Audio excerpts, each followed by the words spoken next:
Adolf Hitler had a huge obsession with engineering projects that were, for the most part, bonkers. A mighty railway that would connect distant corners of the known world in an empire envisioned as the Great Third Reich, and change the way we travel. Pounding the steel rails from Lisbon to Moscow would be trains of staggering proportions, 6 meters wide with luxury apartments, cinemas, swimming pools, dog kennels, and of course 20mm anti-aircraft cannons, whisking passengers and troops away to far-off lands. Hitler's mega railway might have been called too ambitious by his own engineers, but was surprisingly closer to operation than you might think, even during World War II. So let's all jump aboard and ride the incredible and insane Breitspurbahn.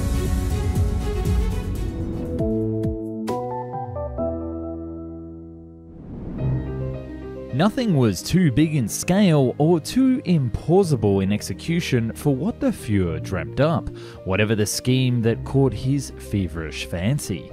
For vast empire, you need a vast transport solution. The Breitspurbahn, which translates the German as broad gauge railway, was one such mega infrastructure project.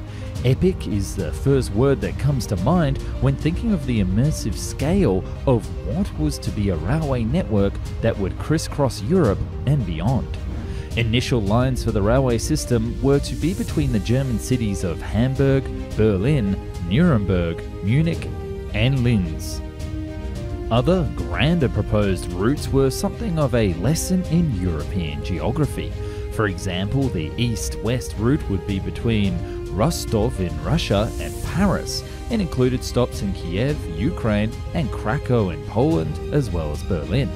Or take the north-southeast route, which would be between Hamburg and Istanbul, taking in major European capitals such as Vienna, Budapest, and Belgrade along the way. Other routes included those between Dresden in eastern Germany and Rome, and that between Munich and Madrid. Even more exotic routes that were touted early on in the project included far-flung destinations such as India and Vladivostok in Russia's Pacific Far East, with maybe even perhaps a direct route into Alaska, Canada and beyond. One thing to note was that all these routes had one thing in common: the assumption that all destinations would be under the direct or proxy control of Nazi Germany. For such a radical rethink of European borders, it requires a radical rethink of train design. There were no less than 41 different designs for the locomotive offered by companies involved in the project. Classical steam locomotives as well as gas turbine electric, diesel hydraulic and electric locomotives were all considered, with power outputs ranging from 15,000 to 24,000 horsepower. It was finally decided that locomotives for passenger trains would be mainly electric and diesel hydraulic powered, whilst locomotives used to transport freight would be primarily conventional steam engined. High-performance locomotives would be needed for passenger trains so that they could haul 8-axle double-decker carriages that would have staggering measurements. They would be 42 meters long, 6 meters wide, and 7 meters high. The passenger carriages would have Dutch doors that featured retractable staircases. Luxurious facilities and unique features would be the hallmark of this train design.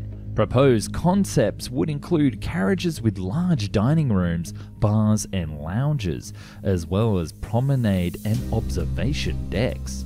Trains would further feature 196-seat cinemas, a barber shop, a sauna, and even a swimming pool, offering an array and type of facilities and luxury never seen before on any mass passenger train. The mail and baggage cars could transport up to 8 motor cars, and importantly for military convoys, include enough space for multiple 20mm anti-aircraft guns, ammunition storage and gun crews. It was even envisioned that a large ship could be hauled by the freight locomotive. The overall dimensions and scale of the train were truly awe-inspiring. Its total length would be around about 500 meters with a capacity of 2,000 to 4,000 passengers. All of this would be achieved at impressive speeds up to 250 kilometers per hour or 150 miles per hour for my American friends. But to facilitate such a huge train, the tracks would need to be bigger still. In railways, the gauge size or spacing between rails is everything. The railway was originally proposed to run on 4,000mm track, although it would be ultimately designed as a 3,000mm broad gauge railway.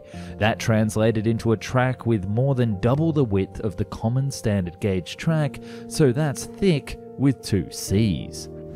The project involved a ballast track which consisted of 2 parallel pre-stressed concrete walls embedded into the ground, joined at the top by a flat transverse concrete slab. The flexible rails would be placed on top. Interestingly, Hitler himself believed that the standard Stephenson gauge was obsolete and too narrow for the development of a modern railway network for the Reich. To clarify, the measurement of 1.4mm was first used in the UK in 1825 by railroad pioneer George Stephenson and became the agreed engineering standard in railways across Europe, although some countries do have wider rails like Russia and Spain. There was also an ulterior motive for Hitler's insistence on a wider gauge. He wanted to ensure that the upgraded and expanded railways would be able to easily accommodate extensive convoys of military trains. This was a man hell-bent on waging war with the rest of Europe, don't forget. At the time of planning, Germany's railways had been badly affected by the brutal reparations bill that Germany had been saddled with as the losing aggressor at the conclusion of World War I, courtesy of the Treaty of Versailles. The Nazi-era Deutsche Reichsbahn, or German railways, was therefore personally tasked by Hitler with improving and rapidly expanding the country's track network and rolling stock.